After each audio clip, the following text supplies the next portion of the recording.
Now, when it comes to diagnosing emails, there is a lot of metrics that you could focus on. And to be honest, a lot of them don't matter. They're going to be small differences in performance, maybe 3%, 5%, very, very small. Whenever we are going through and auditing an account, we want to focus on those high leverage tasks first. Once we have those bigger analytics really figured out, then we'll start to focus on the smaller things. I'm going to be focusing on the major metrics that you should focus on initially and really not cover any of the small metrics because they're not going to make a significant difference until you're really scaling up an account. So without any further ado, let's dive straight into it. Pretty basic setup. There's going to be three main metrics that we are going to focus on. Now, in order to see these metrics on an account, you could just click on a flow and then just press show analytics, and that will show you the different numbers that you have. And then if you are looking at campaigns, you'll just click on the campaign tab, and that's going to pull up these metrics for you. They're all very visible. The first one that we're going to focus on is open rate. Open rate is going to be the first thing that I will ever focus on, because with a poor open rate, none of the other things matter. So if we are looking at less than a 20% open rate, we know it's going to be one of three things. And these are the three things that I would test in this order. The first one is going to be subject line. Now, if you go to Google, you could just type in subject line examples for emails for the specific type that you're creating. So if you type in flash sale subject lines, you'll get tons of swipe files that you could take a look at. Or you could also take a look at reallygoodemails.com. Subject line is going to be very easy to set up as a split test. We'll run through that in just a second. Segment is going to be for campaign specifically. Now, we talked about making segments bigger or smaller. If you see that the open rate is less than 20%, then you want to make that segment smaller. So if you sent to 30, next time send to 15. So narrowing that segment is going to go through and increase the likelihood that that audience is going to actually click on the email itself.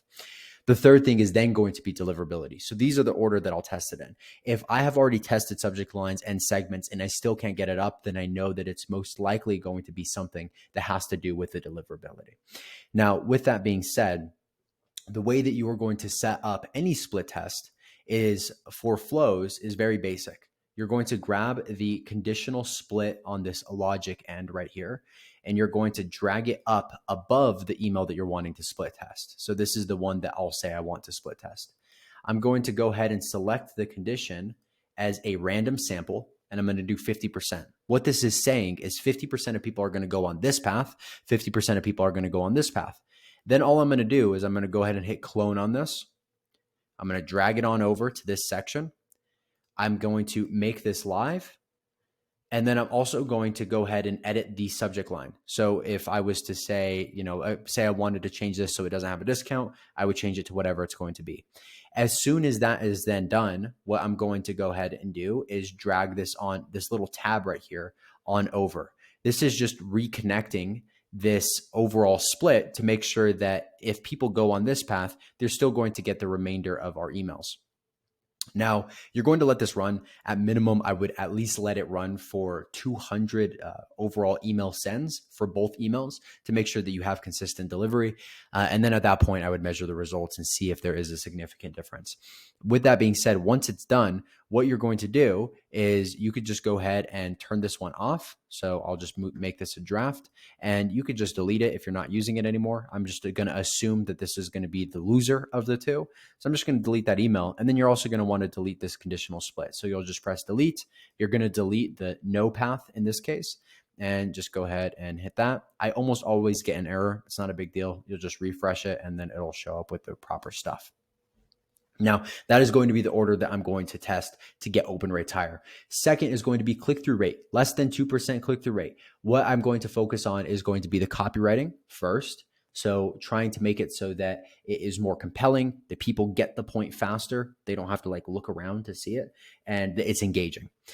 The second thing I'm then going to test is going to be the offer. The reason being is honestly just operational complexity. It's a lot easier for me to change a copywriting inside of the email very quickly for a customer rather than completely revamping an offer. And so I will go through and just adjust the copy very quickly, make it a little bit more condensed, possibly making it more engaging and trying to make what the offer is a little bit more visible so that way they can see it very quickly. And that will be the process that I'll go through. Then I'll go ahead and test offer if needed.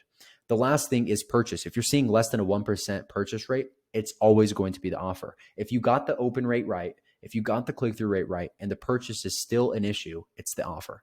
And so there you could go through and test a lot of different offers. One of the things that a lot of people don't realize is that you could say the same thing in a lot of different ways, and people will have different reactions to that. So let's just say that we are selling 3 products for $50 each, right? So $50 for each, all 3, it's $150 value, right? If I was to say $50 off, that is one offer. So basically, buy all 3, you're going to get $50 off. So they're spending $100 and it was $150 value. That's number 1. Number 2, you could say 33% off. So buy all 3, you get 33% off. It's the same thing, same value, $50 off, but the phrasing is completely different. Another one that you could say is buy 2, get 1 free. Spend $100, get 1 free.